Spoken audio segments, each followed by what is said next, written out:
অসীম সরকার, যিনি এত মুসলিম বিদ্বেষী কথাবার্তা বলছেন, এত কোরআন শরীফ নিয়ে বলছেন, উনি নিজের চ্যানেলে, অসীম বাংলা চ্যানেল, ইউটিউব চ্যানেল, সেই চ্যানেলে পরিষ্কার স্বীকারোক্তি করছে যে বাংলাদেশ থেকে আমার জামাই এসেছে, মেয়ে এসেছে। মেয়ের নাম বাবলি দেওয়ান, জামাইয়ের নাম কাজল দেওয়ান। কাজল দেওয়ান হচ্ছে বাংলাদেশের মাতাল কবি বলা হয়, কবিগান করে, রাজ্জাক দেওয়ানের ছেলে, অর্থাৎ জামাই মুসলমান। জামাই নিজেও ভিডিওতে বলছে, এবং হিন্দু মুসলমানের ভেদাভেদ নেই এই ধরনের কথাবার্তা বলছে। তাহলে 2 বছর আগে আপনি কোনো ভেদাভেদ খুঁজে পেলেন না। 2 বছর আগে আপনি জামাইকে পাশে বসালেন, মুসলমান জামাইকে পাশে বসালেন, বললেন, স্বীকারোক্তি করলেন যে জামাইকে পাশে বসিয়ে, তারপরে আপনি আজকে কোরআন বিদ্বেষী কথাবার্তা বলছেন। ধরুন কোরআন নিয়েই যদি এত ভুলভ্রান্তি থাকতো, এইসব যদি উল্টোপাল্টা লেখা থাকতো, বড় বড় বিজ্ঞানী আছে, বড় বড় রিসার্চ স্কলার আছে, নন মুসলিম অর্গানাইজেশন আছে, যারা কোরআন নিয়ে রিসার্চ করে, এবং এই কোরআন নিয়ে রিসার্চ করার পরে তারা এর গুণ থেকে মুগ্ধ হয়েছে। কেউ এর ভুল ব্যাখ্যা করেনি, অনেকে ভুল ধরতে গিয়েও ইসলাম কবুল করে নিয়েছে। আমি বলি একটা কথা, এই যে অসীম সরকার বলছে, কেউ কাউকে বিয়ে করতেই পারে, হিন্দু মুসলমানকে বিয়ে করতে পারে, মুসলমান হিন্দুকে বিয়ে করতে পারে, কেউ জাত ধর্ম নিয়ে মায়ের গর্ভ থেকে মাটিতে জন্মায় না। মানুষ মানুষকে বিয়ে করবে, হিন্দু মুসলমান শিখ খ্রিস্টান, সে নিয়ে আমার কিছু বলার নেই। কিন্তু আমার প্রশ্ন খুব স্পেসিফিক, যে অসীম বাবু নিজে মুসলমান জামাই নিজে স্বীকার করলেন, মেয়ের কথা স্বীকার করলেন, তারপরে আজ কেন মুসলমান বিদ্বেষী?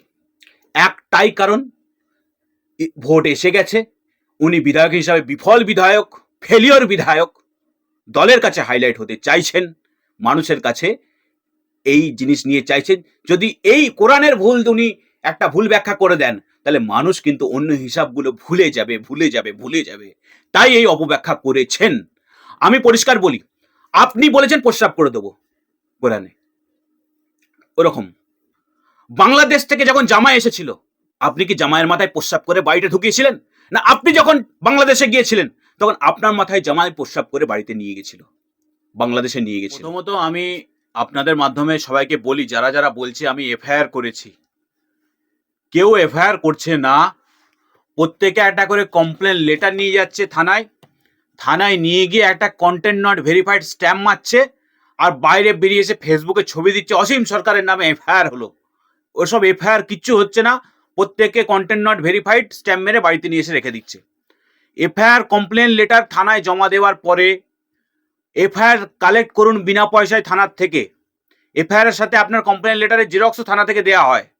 সেটা কালেক্ট করে যে আয়ও হবে, ইনভেস্টিগেটিং অফিসার যিনি থাকবেন, তেনাকে সমস্ত তথ্য প্রমাণ দিন যে আপনি এই ভিডিওটা কোথা থেকে দেখেছেন, এবং যারা যারা কমপ্লেন লেটার লিখছেন তারা কমপ্লেন লেটারের লিঙ্কগুলো লাগান যে কোত্থেকে আপনি পেলেন। কোর্টে যদি এই মামলাটা প্রসিড হয়, যখন হবে, তখন তো আপনাকে এই প্রশ্নগুলোর সম্মুখীন হতে হবে যে ভিডিওটা আপনি কোথায় দেখেছেন, সেটা কি কমপ্লেন লেটারে লেখা ছিল? কমপ্লেন লেটারে ভিডিও লিঙ্ক ফিঙ্ক কিচ্ছু নেই। প্রত্যেকে একটা কন্টেন্ট নট ভেরিফাইড স্ট্যাম্প মারছে, মেয়েরে বাইরে বলছে আমি এফআইআর করছি। কেউ এফআইআর করছে না। আমি অন্তত ফেসবুকে বা কোনো সোশ্যাল মিডিয়াতে এফআইআর এর কোনো কপি দেখতে পাইনি।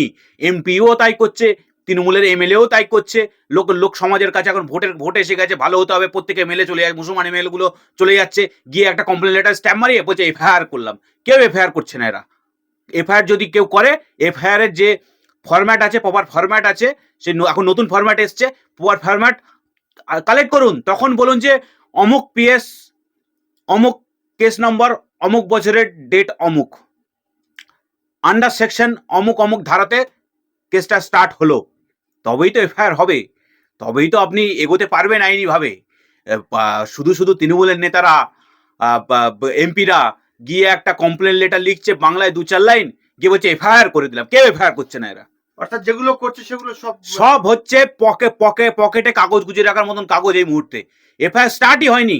যদি কেউ এফআইআর করে তো এফআইআর কাগজ থানা থেকে দেবে তাকে বিনা পয়সায়, সেটা তো কেউ আপলোড করছে কোনো সময় আমি দেখতে পাইনি। আপলোড নাও করতে পারে, কিন্তু সেটা যে হয়েছে, কেস নম্বর তো হবে একটা, কোন থানায় কোন কেস নম্বর হলো। বলছে 600 এফআইআর হয়েছে, তো 600 এফআইআর এর নাম্বার কত? এই যারা এফআইআর করছে বলুক যে 600 এফআইআর এর নাম্বার কত, কোন থানা, কত নম্বর কেস, ডেট কত, কোন কোন ধারায় মামলা হলো। কেউ এফআইআর করছে না, সব তৃণমূলের দালাল, সব তৃণমূলের দালাল। এই তৃণমূলের দালালেরা থানায় গিয়ে গিয়ে স্ট্যাম্প মারাচ্ছে আর লোকের সামনে দেখাচ্ছে এফআইআর করলাম, এলাকার মুসলমানদের কাছে ভালো সাজছে। সাধারণ মুসলমান, অশিক্ষিত মুসলমান, খেটে খাওয়া মুসলমান তো আর জানে না যে কোনটা এফআইআর আর কোনটা কমপ্লেন লেটার। তাই আপনাদের মাধ্যমে আজকে আমি বলে দিচ্ছি, সব তৃণমূলের দালালেরা। সেই জন্য কি ধরছে না অসীম সরকার? অবশ্যই আইনি প্রসিডিওরই তো ফলো হচ্ছে না। একটা এফআইআর লিখতে গেলে আমি ভিডিওটা কোথা থেকে পেলাম সেটা তো আগে দেখাতে হবে, কোন সময় দেখেছি, কোন চ্যানেলে আপলোড হয়েছে, কোন লিঙ্ক আছে ফেসবুকে না ইউটিউবে না অন্য কোনো জায়গায়, সেটা তো দিতে হবে। কেউ দিচ্ছে না, বলে এফআইআর করলাম। এসব ঠুনকো, যেমন তৃণমূল পার্টিটা ঠুনকো ভুয়ো, তেমনি এদের এফআইআর গুলো ভুয়ো। বিভিন্ন জায়গায় বিভিন্ন মুসলিম সংগঠনগুলো তারাও এফআইআর করছে, তারাও কি তৃণমূল? আমি বলছি তো, কন্টেন্ট নট ভেরিফাইড স্ট্যাম্প মেরে আনছে, বাইরে ফটো তুলছে, বলছে এফআইআর করছে। এফআইআর এর কারোর কেস নাম্বার কেউই পাইনি। আমি নিজে যতজনকে আমার সাথে যে কথা বলেছে, যারা কথা বলেছে, কেউই পাইনি, তো কেসই হয়নি। না না, বিজেপি বিধায়কের বিরুদ্ধে এফআইআর করছেন, তো আপনি তৃণমূলের দালাল বলছেন কেন? হ্যাঁ, তো এফআইআর এরা জানে না সরকার ওদের, তৃণমূলের সরকার, তৃণমূলের লোকজন, তৃণমূলের এমপি এমএলএ, তারা থানায় যাচ্ছে, বাইরে বেরিয়ে একটা লেটার দেখাচ্ছে, বলছে এফআইআর করলাম। এফআইআর এর কাগজটা কই রে ভাই? এফআইআর এর কাগজটা দেখাও, তবে তো বলবে এফআইআর করেছি। সব মিথ্যা। এরা হচ্ছে ভোটের আগে মানুষকে টুপি পড়াচ্ছে। না না, অসীম সরকারের বিরুদ্ধে কি বলবেন? অসীম সরকার যে এইভাবে তিনি কাঁটাতার পার হয়ে এসছে বাংলাদেশ থেকে, বাংলাদেশে এসে এই দেশে এসে মুসলমানদের বিরুদ্ধে বিদ্বেষমূলক বক্তব্য দিচ্ছেন। দেখুন, অসীম সরকারকে আমি কবিয়াল বলে চিনি, লোকগীতি আমিও ভালোবাসি, কম বেশি দেখতেও যাই, দেখিও, কিন্তু ওনাকে কোনোদিন আমি বিজেপি করতে দেখিনি। বাংলার মানুষ অসীম সরকারকে কোনোদিন বিজেপি করতে দেখেনি।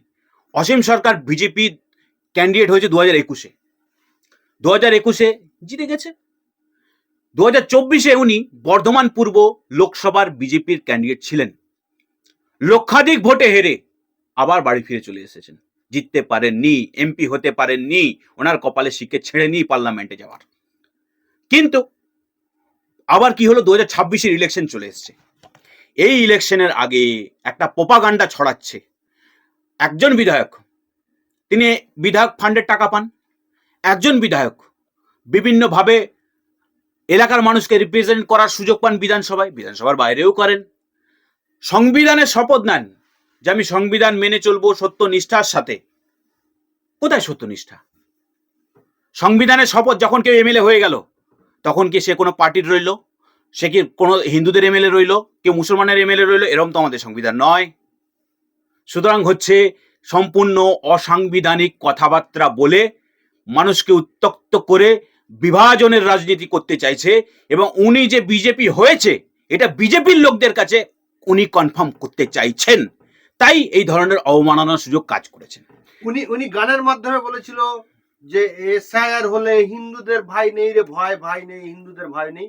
কিন্তু অনেক হিন্দু মতুয়ারা ওনাকে খুঁজছে, সেই জন্য কি উনি দৃষ্টিটাকে ঘোরানোর জন্য এই কোরআন নিয়ে বিদ্বেষমূলক? আমি বলছি তো, 26-এর ইলেকশনের আগে এই অসীম সরকারের রিপোর্ট কার্ড মানুষ চাক, যে দল বুঝি না মত বুঝি না, তুমি বিধায়ক হিসাবে এই বিধানসভাতে এসে কবার তুমি মুখ খুলেছো? বিধানসভার ভেতরে কি তুমি চুপচাপ বসেছিলে, না বিধানসভায় এসে তুমি গান করছিলে, না বাইরে গান করছিলে, না আমাদের জন্য কথাও বলেছো, এলাকার কোন কোন সমস্যাটাকে তুলে ধরেছো?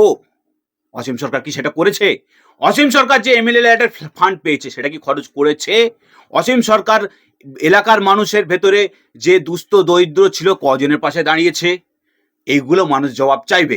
এই জবাবকে এড়ানোর জন্য কোরআনের অপব্যাখ্যা করছে, বাইরের মানুষের কাছে নিয়ে গিয়ে অপব্যাখ্যা করে নিজে হাইলাইট হতে চাইছে, আর একবার বিজেপির টিকিট পেতে চাইছে, আর একবার এমএলএ হতে চাইছে।